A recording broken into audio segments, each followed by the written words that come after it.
Hi everybody, this is the Baseball Height, the amazing, spectacular, terrific, the great one, the People's Champion. Your host, welcome back to the Baseball Height, and hopefully you like this video. Hit that subscribe button. So this video is a bit of a potpourri of things, to be honest with you. But we'll get into a couple things in my roster spots, Juan Soto, WFAN a little bit, and of course, we'll talk about some of the super things. I had quite a few super things on Saturday into Sunday, and I want to, first of all, thank them.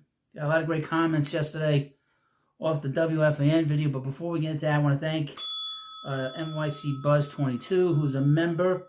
He sent me a super thanks. Thank you, sir. He's a very generous guy. Has been very, very nice to me. And whenever you send me a super thanks or a super chat or become a member of the channel, you get a shout out. Also, we got another super thanks from, and this is just an unbelievable amount of money, from Rick Ligori. Thank you, Rick. I appreciate it. So people sent me quite a bit of money last night. I appreciate it. It's all going to go to the computer. Everything's all open here for the most part. But I would mention, and this goes for anybody, don't let anybody online tell you how to handle it yourself. Don't let anybody online tell you what to do, or just in real life, especially if you don't know them. I wouldn't let anybody tell me what to do, but that's another thing. Of course, I want to send a thank you to Cosmo Carbone, 5486. Send me a very nice comment. Throw some shade. Another YouTuber. I don't care.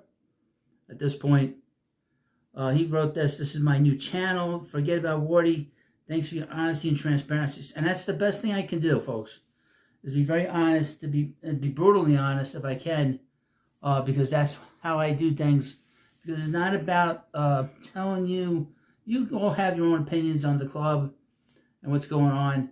But I have to be myself, and I have to be honest about what I see in Major League Baseball and with the Mets.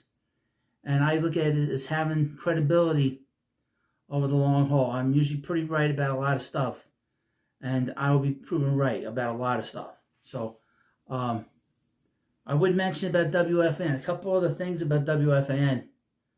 Keep in mind, prior to the 2014 season, the Mets and WFAN were negotiating a new contract as to whether the Mets are going to continue on as their radio station for all those years, and the Yankees were acquired to be part of the WFAN, but the Mets were offered from WFAN to be the second team. So in other words, the Yankees would be the priority on the radio, and the Mets would take second fiddle. And the Mets said no, and they moved on. I don't blame them. And that tells you the disrespect that the radio station has for them, and CBS as well. Then when the Mets came back, after being at the radio station for 5 years, they came back, and WFAN and CBS are so lazy that instead of giving them a new jingle to go into the commercial, they use the same jingle that they had for 30 years, but without the WFAN part. So they're very disrespectful. I just want to add those things, because those are things I was thinking about today, to give you a better sense of how WFAN views the Mets. And this is where a lot of this bullshit about the second team, the little brother nonsense comes. It comes mostly from this radio station. Now, your host has said many times that WFAN is still the #1 talk sports radio station in the country. But sports talk is a dying breed. A lot of sports talk shows and a lot of sports radio stations are really struggling. They're struggling too. They can't really afford the talent that they've had. This is not, all due respect, this is not big time, stone cold talent that's there at the fan. It's just not. And a lot of mediocrity. Well, most of the time the weekends mediocre anyway. I never talk about that. I never mention people on the weekends, because they're just trying to do their best to make names for themselves. But during the week is mediocre. Complete total gibberish. But just wanted to mention that along the way. But this channel, like I said, this channel is very different than other channels, because other channels will kiss their ass, and I will not do that. And I will try to be very honest and lay all the cards on the table. Now, a couple of things now about the Mets as we go into this video. The Mets don't have too many roster spots that need to be filled. Usually nowadays in baseball, you don't see this now where there's like all these spots need to be taken. The Mets are a very good team. They're playoff contender, World Series contender. There's not too many spots that are up for grabs. So I'll go through this thing with SI. The New York Mets have more quality players than roster spots to give them this spring. This season's Mets roster has added a generational outfielder Juan Soto to an NLCS lineup that returns mostly intact. But with several highly regarded prospects also in camp this spring, there are more quality players than open spots on the roster. Ain't that the truth? This is not usually the case. Most organizations, including previous versions of the Mets, enter spring with competition at several key spots on the roster. Now, the biggest thing that the Mets did was that they re-signed Pete Alonso, because they would have been all kinds of teams, all kinds of players that would have been up for competition. But because the Mets re-signed Pete, they don't have two open spots. They really only have one spot, and that's who's going to be the regular second baseman. Last year's World Series representatives are both watching players battle for jobs this spring. The crosstown rival Yankees, who lost the World Series, and part of this is funny about the Yankees, the last part of this, have an open position battle at third base between 95-year-old DJ LeMahieu and utility man Oswaldo Cabrera, and former top shortstop Oswald Peraza. The reigning champion Dodgers have an infield position battle as well, with free agent and KBO veteran Hae-Sung Kim battling for second base duties with veteran Chris Taylor and super utility player Kiki Hernandez. For the Mets, there's not a lot of intrigue to this year's roster, at least among the position player group. Now that Pete Alonso has returned to play first base, it'll be interesting to see when he gets here. I would guess the next day or two. Pushing Mark Vientos back to third, 7 of the 9 positions appear to be settled, with only second and left field even for debate. Well, there's a lot of talk that the Mets are probably going to play a little bit Brandon Nimmo at DH. It's probably a smart thing to get him off his feet. They'll probably play Winker a little bit more in left field. Incumbent second baseman Jeff McNeil, coming from a broken wrist that ended an underwhelming season in early September, he did have a good second half. He was a guy that had a very good July and August. He's one guy that was really hitting in July and August amongst the Met players. Then he got hurt in September on a really freak kind of injury. McNeil's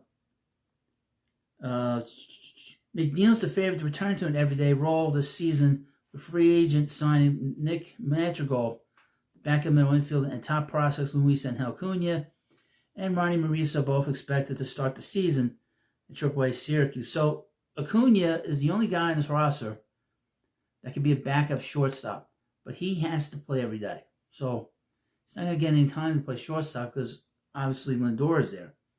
And Ronnie Mauricio is not expected to start the season on time. He's going to be starting spring, the middle of spring. So left field is in a similar position to second base. He's a clear favorite, but recovery from injury could create a temporary opportunity for someone else. Brandon Nimmo, who told reporters he's back to 91% from last season's plantar fasciitis injury. It's not really an injury; it's just a thing that happens to people. You don't have to be an athlete to get that. I've had it. It's just annoying. It's very painful and it's annoying, and it just goes away. That's what's going to happen. Brandon's going to wake up one day and it's not going to hurt. That's going to happen.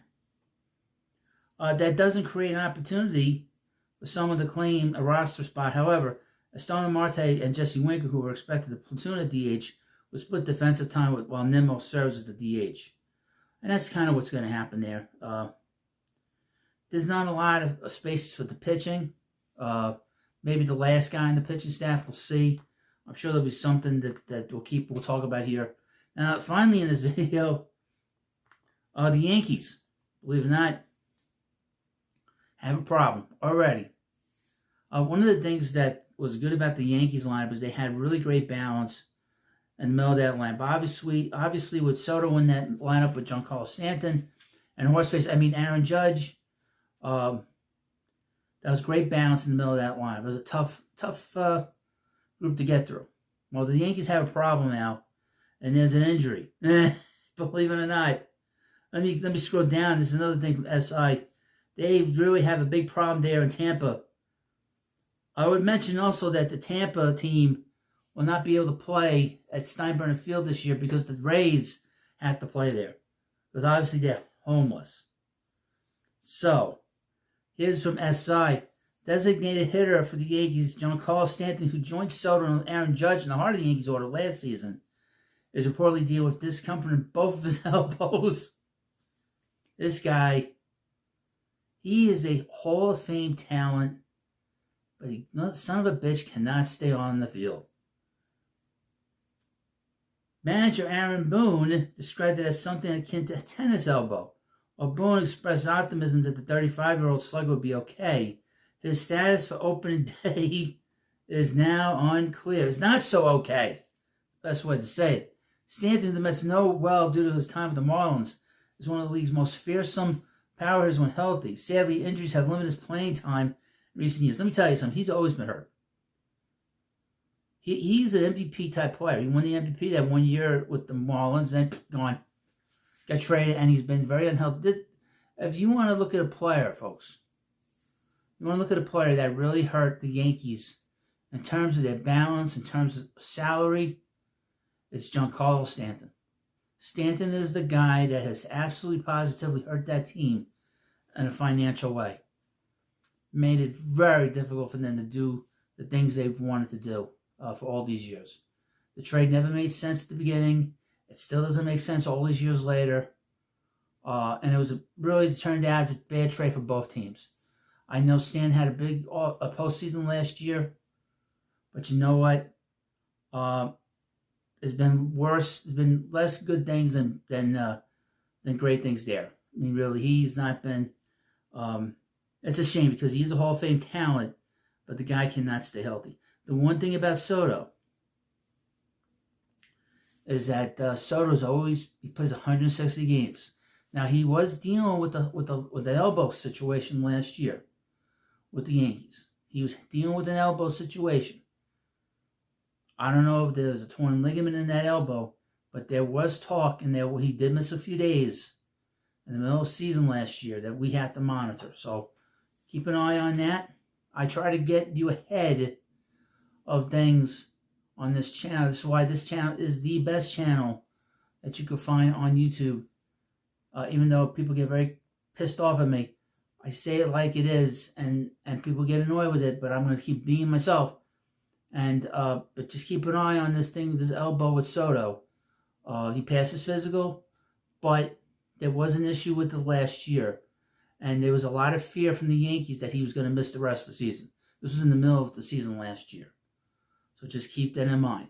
And I don't think his future is in right field after this season. This season he'll be in right field, and then next year the Mets will put him in left. And in all likelihood, I would expect that Brandon Nimmo will be the Mets' regular DH. So by next year, Winker will be off the books. Marte will definitely be off the books. And they could put Brandon Nimmo at DH, and that would be fine. Get him off his feet and get this younger guy. And Soto still going to be 27 in October. He's just the beginning of his prime. So the Mets are in great shape, obviously. Got games coming up this week. That's going to be great, I think. It was on Sunday. So we got a lot of stuff to look forward to. Obviously, we got the rest of the players coming into camp. And a lot to look forward to. So, thank you for watching this video. Please subscribe to the Baseball Hut, and I'll see you later.